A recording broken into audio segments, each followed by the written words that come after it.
होगा तो ये एनर्जी लूज करेगा उतना पाथ ट्रैवल करने के लिए, तो इसका कुछ एनर्जी लूज हो गया। मान ले यहां पर ये एनर्जी लूज करता है एप्सिलॉन, और फिर इस सरफेस को ब्रेक करने के लिए इसे और थोड़ा एनर्जी चाहिए होगा जो कि बराबर होगा वर्क फंक्शन के। तो ये जो इलेक्ट्रॉन है ये कितना एनर्जी लूज करता है, ये सिर्फ वर्क फंक्शन वाला एनर्जी लूज करता है, और ये इलेक्ट्रॉन फाई प्लस एप्सिलॉन इतना एनर्जी लूज करता है। तो कुछ कुछ इलेक्ट्रॉन जो बिल्कुल सरफेस के आसपास से निकलेगा उसके पास एनर्जी ज्यादा रहेगा, और जो थोड़ा अंदर से निकलेगा उसके पास एनर्जी थोड़ा कम रहेगा, और अंदर से इलेक्ट्रॉन निकला तो उसका एनर्जी और कम रहेगा। तो ये जाके काफी तेजी से टकराएगा, यहां पर ये थोड़ा कम तेजी से टकराएगा, और ये और कम तेजी से टकराएगा इस प्लेट में। अब हम क्या करते हैं कि हम पता करेंगे ये जो इसका काइनेटिक एनर्जी है वो कितना है। ये मैक्सिमम काइनेटिक एनर्जी है, इसके पास थोड़ा कम है, इसके पास और थोड़ा कम है, और इसी के पास जो है सबसे ज्यादा काइनेटिक एनर्जी है, उसे हम पता करेंगे। उसे पता करने से पहले हम थियोरेटिकली ये देख लेते हैं कि इसका जो काइनेटिक एनर्जी है हम इक्वेशन से इसे कैसे डिपिक्ट करेंगे। तो अब ये जो इलेक्ट्रॉन है जो बाहर निकला, ये ब्लू लाइट को अब्सॉर्ब करते हुए, इस फोटोन को अब्सॉर्ब करते हुए ये बाहर निकला, और इसके पास कुछ एनर्जी है। यहां पर ये जो बाहर निकला इसके पास कुछ काइनेटिक एनर्जी है, मान ले के वो काइनेटिक एनर्जी है। इसके पास जो काइनेटिक एनर्जी होगा, ये इसके पास जो काइनेटिक एनर्जी होगा, इसके पास के नहीं होगा बल्कि इसके पास काइनेटिक एनर्जी लेस देन के होगा, थोड़ा कम होगा। सो इन एनर्जीज को, इस इलेक्ट्रॉन का, जैसे कि यहां पर इस इलेक्ट्रॉन का एनर्जी को हम इक्वेशन से डिपिक्ट नहीं कर सकते, बल्कि इसी का एनर्जी को हम इक्वेशन से डिपिक्ट कर सकते हैं। और वो इक्वेशन क्या होगा, चलिए देख लेते हैं। तो ये जो काइनेटिक एनर्जी पोजेस कर रहा वो कितना होगा, यहां से देखिए, इतना इस फोटोन का जो एनर्जी है इतना एनर्जी उस इलेक्ट्रॉन को मिला। अब उससे खर्चा हो गया वर्क फंक्शन और बचा रहा काइनेटिक एनर्जी।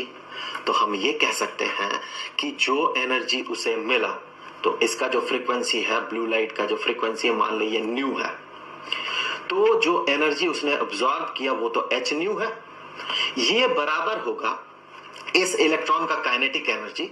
बहुत सारे इलेक्ट्रॉन्स है, ये इलेक्ट्रॉन जो है इसके पास मैक्सिमम काइनेटिक एनर्जी है, तो हम इसे नाम दे देते हैं के मैक्स, और बाकी सबका काइनेटिक एनर्जी जो है वो इतना नहीं है, उससे कम है।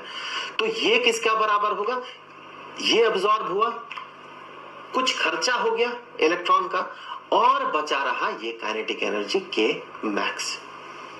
इन दोनों को जोड़ेंगे तो हमें ये मिलेगा, क्योंकि यही दो पार्ट में स्प्लिट हुआ ना, एक पार्ट सरफेस को ब्रेक करने में वर्क फंक्शन में, और दूसरा पार्ट जो है वो वहां पर स्टोर्ड रहा इलेक्ट्रॉन में उसके काइनेटिक एनर्जी के तौर पे।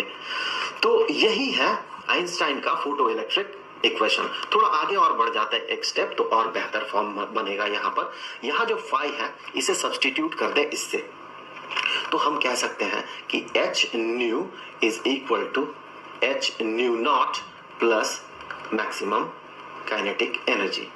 आप इसे ऐसे भी डिनोट कर सकते हैं इससे आगे कि जो kinetic energy, maximum kinetic energy है, ये बराबर होगा H new minus H nu not के।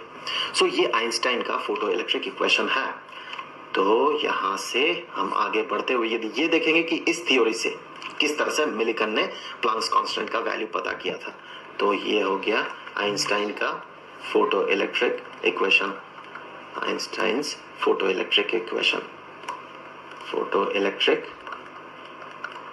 इक्वेशन। अब क्या है, ये जो kinetic energy, maximum kinetic energy है, ये कितना है ये तो हमें नहीं पता, इसे हमें पता लगाना होगा। कैसे पता लगाएंगे, चलिए देख लेते हैं। यहां इन दोनों प्लेट्स के बीच का जो पोटेंशियल डिफरेंस है वो जीरो है, कोई पोटेंशियल डिफरेंस नहीं है। अब अगर किसी तरह से हम यहां पर पोटेंशियल डिफरेंस क्रिएट करते हैं, कैसे क्रिएट करेंगे पोटेंशियल डिफरेंस, चलिए देख लेते हैं। सबसे पहले देखेंगे पोटेंशियल डिफरेंस कैसे क्रिएट करेंगे। थोड़ी देर पहले हमने बात किया था कि अगर इस जॉकी को यहां से हम हटा के थोड़ा अंदर यहां पर प्लेस करते हैं तो होगा क्या कि इतना जो पाथ है इसके लिए v is equal to I R, इस फॉर्मूले से हम ये कह सकते हैं इस पॉइंट का और इस पॉइंट का कुछ पोटेंशियल डिफरेंस होगा। जितना पोटेंशियल डिफरेंस होगा वही इन दोनों प्लेट्स के बीच होगा। अब अगर ध्यान से देखेंगे कि ये पॉजिटिव टर्मिनल इधर जुड़ा हुआ है और करंट का फ्लो जो है इस डायरेक्शन में होगा, तो इस डायरेक्शन में पोटेंशियल ड्रॉप करेगा, घटेगा। मतलब ये हायर पोटेंशियल में रहेगा और ये लोअर पोटेंशियल में रहेगा। सो हमने ऐसा किया। ऐसा करने से हमें दिखा कुछ पोटेंशियल डिफरेंस बना। लेकिन पोटेंशियल डिफरेंस कितना बना ये हम कैसे पता लगाएंगे? पोटेंशियल डिफरेंस पता लगाने के लिए हमने यहां पर जोड़ दिया एक वोल्ट मीटर को। ऐसे वो बताएगा कि पोटेंशियल डिफरेंस कितना है। कैसे बताएगा? अगर ये वोल्ट मीटर ऐसे जुड़ा हुआ रहे तो इस पॉइंट का और इस पॉइंट का पोटेंशियल डिफरेंस बताएगा। और अगर आप देखें इस पॉइंट का और इस पॉइंट का कोई पोटेंशियल डिफरेंस नहीं होगा, क्योंकि ये जो वायर है इसका रेजिस्टेंस बहुत कम है, नेग्लिजिबल है, तो हम ये मान के चलेंगे कोई पोटेंशियल ड्रॉप नहीं होगा। उसी तरह से इस पॉइंट का और इस पॉइंट का कोई पोटेंशियल डिफरेंस नहीं होगा। मतलब ये है कि यहां पर इन दोनों प्लेट्स का ही पोटेंशियल डिफरेंस ये वोल्ट मीटर बताएगा। सो हमने इसका जो पोटेंशियल डिफरेंस है उसे थोड़ा सा बढ़ाया।